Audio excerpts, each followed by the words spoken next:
स्वागत है दोस्तों आप सभी का भूगोल प्रश्नोत्तरी की शानदार कक्षा में। मैं हूं प्रिंस कुमार जैन और आपके लिए लेके आया हूं भूगोल की पीवाईक्यू सीरीज। तो चलिए चलते हैं अपने पहले सवाल की तरफ। और हमारा पहला सवाल है, शून्य अंश अक्षांश और शून्य अंश देशांतर अवस्थित है। अवस्थित का मतलब है स्थित है। ये कहाँ पर स्थित है? अटलांटिक महासागर में, आर्कटिक महासागर में, हिंद महासागर में या प्रशांत महासागर में। ठीक है, तो हम देखते हैं कि शून्य अंश अक्षांश क्या है। ठीक, ये जो आपका 0 डिग्री भूमध्य रेखा होती है इसे हम शून्य अंश अक्षांश कहते हैं। शून्य अंश अक्षांश। और इस प्रकार से ये जो आपकी रेखा जाती है देशांतर, 0 डिग्री देशांतर रेखा। ठीक, इसे हम शून्य अंश देशांतर कहते हैं, यानी कि शून्य अंश देशांतर या GMT line. GMT Greenwich mean time. ठीक, जीएमटी लाइन कहते हैं इसे। तो ये जो बिंदु पूछ रहा है कि ये वाला जो बिंदु है बीच से जो काट रहा है ये कहाँ पर अवस्थित है, ये कहाँ पर स्थित है। तो जो जीएमटी लाइन है वो यूके से होकर के गुजरती है और नीचे आपकी गिनी की खाड़ी से होते हुए गुजरती है, यानी कि और ये जो भूमध्य रेखा है यानी कि 0 डिग्री शून्य अंश अक्षांश रेखा, ये भी गिनी की खाड़ी से होते हुए गुजरती है। तो गिनी की खाड़ी में जहां पर ये एक दूसरे को काटते हैं उसे हम नल आइलैंड के नाम से जानते हैं। किस नाम से जानते हैं? नल आइलैंड। और नल आइलैंड कहां पर है? गिनी की खाड़ी में। गिनी की खाड़ी। ठीक, और ये जो गिनी की खाड़ी है ये कहां पर है? ये अटलांटिक महासागर में है। अटलांटिक महासागर में। तो आपका जो ऑप्शन नंबर ए है अटलांटिक महासागर में, ये सही हो जाएगा कि शून्य अंश अक्षांश और शून्य अंश देशांतर रेखा ये कहां पर स्थित है? अटलांटिक महासागर में स्थित है। अगले सवाल पे हम चलते हैं। अगला सवाल है हमारा कि मानव ने चंद्रमा पर पहला कदम कब रखा था? तो मानव ने चंद्रमा पर पहला कदम 1969 में रखा था। और किसने रखा था? हमारे वैज्ञानिक है नील आर्मस्ट्रांग। आप सभी इनका नाम बहुत अच्छे तरीके से जानते हैं। इन्होंने अपना पहला कदम रखा था, नील आर्मस्ट्रांग। ये जिस यान से गए थे उस यान का नाम था अपोलो 11। अपोलो 11 ये यूएसए का यान था। ठीक, और ये मानव युक्त मतलब मानव युक्त जो यान था ये पहली बार इससे नील आर्मस्ट्रांग ने कदम रखा था। ठीक, ये कब लॉन्च किया गया था? 1969 में भेजा गया था चंद्रमा की सतह पर। और ये चंद्रमा की सतह पर कहाँ उतरा था? ये चंद्रमा की सतह पर sea of tranquillity, sea of tranquillity, जिसे हम शांति का सागर भी कहते हैं। शांति का सागर स्थान पर उतरा था। ये कहां पर स्थित है? ये चंद्रमा पर स्थित है। इस प्रकार से हमने देखा कि चंद्रमा पर सी ऑफ ट्रैंक्विलिटी स्थान पर एक अपोलो 11 जो यूएसए का यान है वो गया था। और 1969 में नील आर्मस्ट्रांग ने अपना पहला कदम रखा था। अगले सवाल पे चलते हैं। अगला सवाल है हमारा, बांग्लादेश की सीमा से लगे भारत के राज्य कौन कौन से हैं? बांग्लादेश की सीमा से लगे भारत के राज्य कौन कौन से हैं? तो हम देखते हैं कि बांग्लादेश की सीमा किस प्रकार से है। ठीक,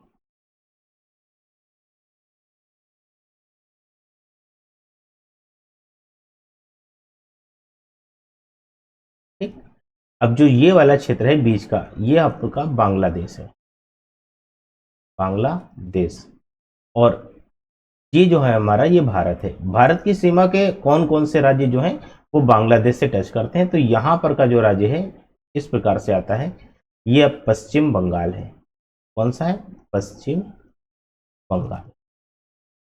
इसके बाद में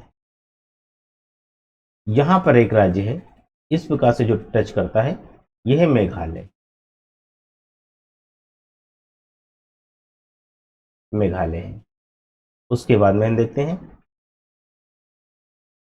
ये वाला जो राज्य है जो यहां से टच करके सीमा करता हुआ आ जाता है, यह है असम। उसके बाद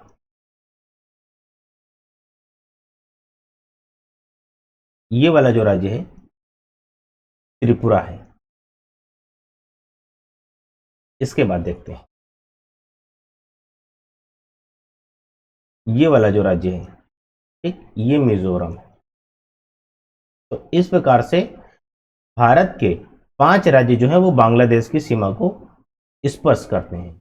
मेघालय, असम, पश्चिम बंगाल और त्रिपुरा। ऑप्शन नंबर सी आपका सही हो जाएगा। इसमें एक राज्य मिजोरम भी है जो कि बांग्लादेश को स्पर्श करता है। ठीक, अगले सवाल पे चलते हैं।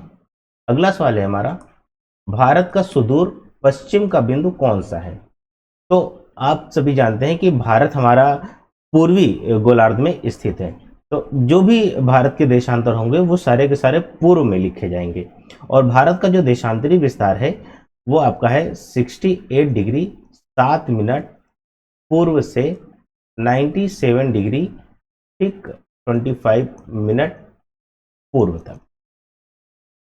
इस प्रकार से अगर देखा जाए तो जो 68 डिग्री 7 मिनट पूर्व है, यहां पर हमारा गुजरात पड़ता है। गुजरात भारत का सबसे पश्चिमी सीमा है। तो यहां पे पूछ रहा है कि सबसे पश्चिमी बिंदु कौन सा होगा, तो ऑप्शन नंबर सी है 68 डिग्री 7 मिनट पूर्व गुजरात में। ठीक, और सबसे पूर्वी अगर सीमा पूछेगा तो ये वाला पड़ेगा और ये अरुणाचल प्रदेश में पड़ता है। अरुणाचल प्रदेश। ठीक है, अगले सवाल पे चलते हैं।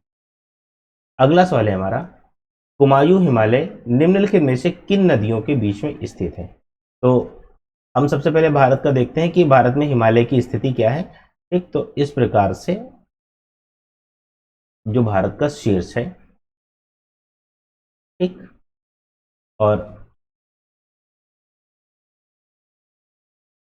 इस प्रकार से ये थोड़ा सा मैं ऊपर का सही कर दूं।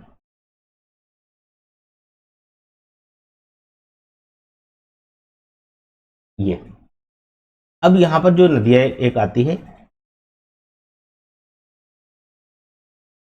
ये जो नदी है ये है सिंधु नदी।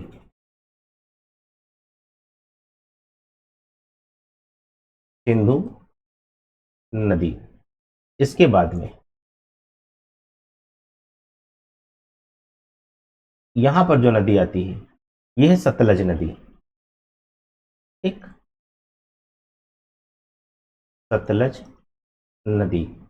इसके बाद में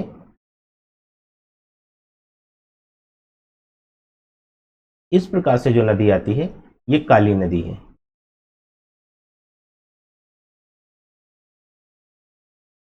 और इस प्रकार से जो नदी आती है जो कि नेपाल का बॉर्डर बनाती है, ये तीस्ता नदी है। इसके बाद ये जो भारत की पूर्वी सीमा हो गई, और भारत की जो सबसे पूर्व में नदी आती है इस प्रकार से, ये हमारी ब्रह्मपुत्र या दिहांग नदी हो गई। दिहांग नदी या इसे ब्रह्मपुत्र नदी भी कहते हैं। तो इस प्रकार से जो हिमालय है वो कितने भागों में बढ़ गया हमारा? 1, 2, 3 और 4, 4 भागों में हमारा हिमालय बढ़ गया। जो इसका प्रथम भाग है ये पंजाब क्षेत्र को होकर जाता है, इसलिए इसे पंजाब हिमालय के नाम से जानते हैं। पंजाब हिमालय। इसके बाद जो हमारा दूसरा क्षेत्र है ये उत्तराखंड से होकर जाता है। ठीक, और इसलिए इसे कुमायूं हिमालय बोलते हैं। कुमायूं हिमालय। और इसे नेपाल हिमालय, इसी प्रकार से इसे असम हिमालय बोलते हैं। ठीक, तो पूछ रहा है कि कुमायूं हिमालय किन किन नदियों के बीच में स्थित है? तो कुमायूं हिमालय हमारा सतलज और काली, सतलज और काली, ऑप्शन नंबर सी है। सतलज और काली इन दो नदियों के बीच में स्थित है कुमायूं हिमालय। और कुमायूं हिमालय के अंतर्गत उत्तराखंड का आपका क्षेत्र आता है। अगले सवाल पे चलते हैं। अगला सवाल है हमारा, निम्नलिखित वक्तव्यों पर विचार कीजिए तथा सही उत्तर का चयन नीचे दिए गए कूट से कीजिए। कथन नंबर 1 बोल रहा है कि हिमालय से निकलने वाली सभी नदियां सतत वाहिनी हैं। सतत वाहिनी है। सतत वाहिनी का मतलब है कि लगातार बहने वाली, लगातार बहने वाली, यानी कि वर्ष के पूरे वर्ष भर जो नदियां बह सकती हैं उन्हें सतत वाहिनी नदियां कहा जाता है। तो ये हिमालय से जो निकलने वाली नदियां होती हैं वो सभी सतत वाहिनी होती हैं। क्यों होती हैं? क्योंकि ये सारी की सारी नदियां आपकी हिम क्षेत्र से निकलती हैं। ठीक, हिम क्षेत्र मतलब हिमालय से निकलती हैं और यहाँ पर जो बर्फ होती है वो हमेशा पिघलती रहती है, इसलिए जो यहाँ की नदियां हैं वो सतत वाहिनी है। कारण क्या है कि कारण यहाँ पे बर्फ जो पिघलती है इस कारण। तो अब कथन नंबर 1 आपका एकदम सही हो जाएगा। कथन नंबर 2 क्या कह रहा है कि हिमालय अपनी वर्षा का अधिकांश दक्षिण पश्चिमी मानसून से प्राप्त करता है। ठीक, हिमालय अपनी वर्षा का अधिकांश दक्षिण पश्चिमी मानसून से प्राप्त करता है, ये नहीं है। हिमालय में नदियां वर्ष भर बहती हैं, सतत वाहिनी है, लेकिन होता क्या है कि जब दक्षिण पश्चिम मानसून आता है तो मानसून के आने से वर्षा होती है और वर्षा से नदियों में जल की मात्रा बढ़ जाती है। इस प्रकार से अगर हम देखा जाए कि ये जो कारण है, कारण कथन 1 की सही व्याख्या कर रहा है तो नहीं कर रहा है। कारण अपने दोनों सही हैं लेकिन एक दूसरे की व्याख्या नहीं कर रहे हैं। तो यहां पर हमारा जो उत्तर हो जाएगा, ऑप्शन नंबर ए दिया है कि दोनों कारण सही है, आर सही व्याख्या करता है। और उत्तर नंबर बी दिया है कि आपके दोनों कारण सही हैं किंतु आर सही व्याख्या नहीं करता है। तो आपका जो आंसर नंबर हो जाएगा वो बी हो जाएगा कि कथन दोनों सही दिए गए हैं, कथन और कारण, लेकिन कारण कथन 1 की व्याख्या सही नहीं करता है। अगले सवाल पे चलते हैं। अगला सवाल है हमारा, भारत और चीन की बीच सीमा रेखा को क्या कहा जाता है? भारत और चीन के बीच की सीमा रेखा को मैकमोहन सीमा रेखा कहा जाता है और इसका निर्धारण वर्ष 1914 में किया गया था। ओके, आगे दिया है रेड क्लिफ रेखा। रेड क्लिफ रेखा जो है वो भारत और पाकिस्तान के बीच की सीमा रेखा है। भारत और पाकिस्तान, भारत और पाकिस्तान के बीच की जो सीमा रेखा है इसका निर्धारण वर्ष 1947 में किया गया था। ठीक, इंदिरा पॉइंट जो है ये आपका इंदिरा पॉइंट भारतीय क्षेत्र का एक सबसे दक्षिणतम सुदूरस्थ जो होता है दक्षिणतम बिंदु है, यानी कि ये दक्षिणतम बिंदु है। ये कहां पर स्थित है? ये जो निकोबार द्वीप है वहां पर स्थित है, निकोबार पर। डूरंड जो रेखा है ये भारत और अफगानिस्तान के बीच की सीमा रेखा है, भारत और अफगानिस्तान के बीच की। ठीक, इसका निर्धारण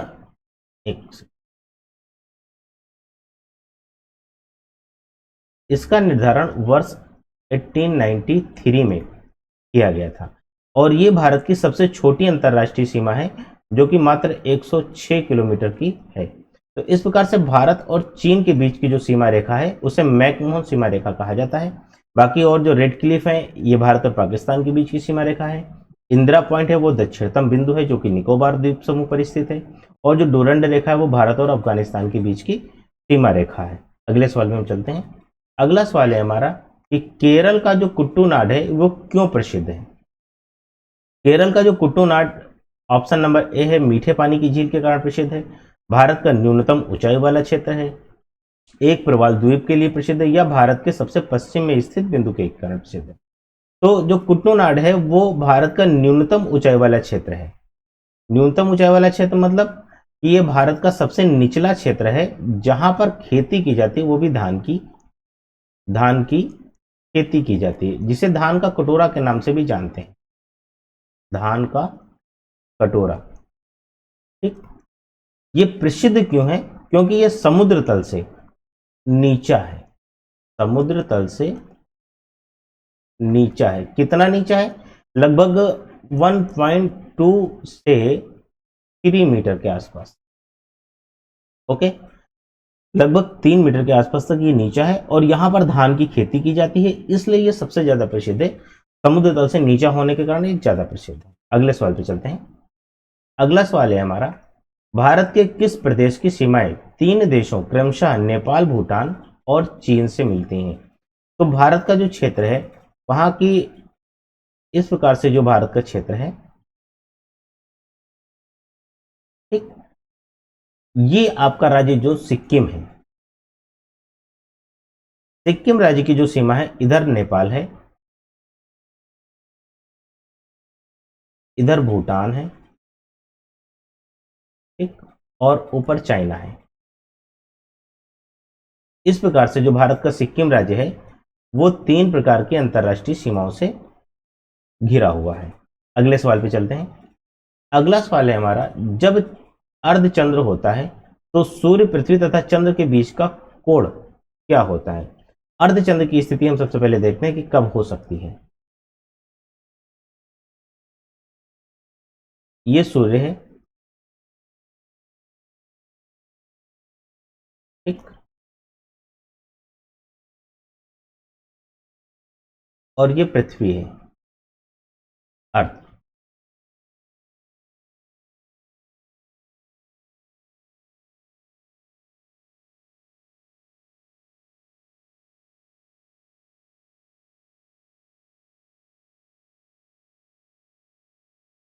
ये मून हो गया, ठीक।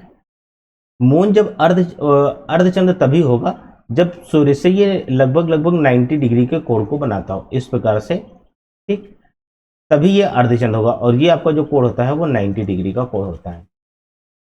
तो आपका ऑप्शन नंबर बी सही हो जाएगा कि अर्धचंद्र तब होगा जब सूर्य, पृथ्वी तथा चंद्र के बीच का कोण 90 डिग्री का होगा। आज के लिए इतना ही, मिलेंगे किसी और वीडियो में, तब तक के लिए जय हिंद।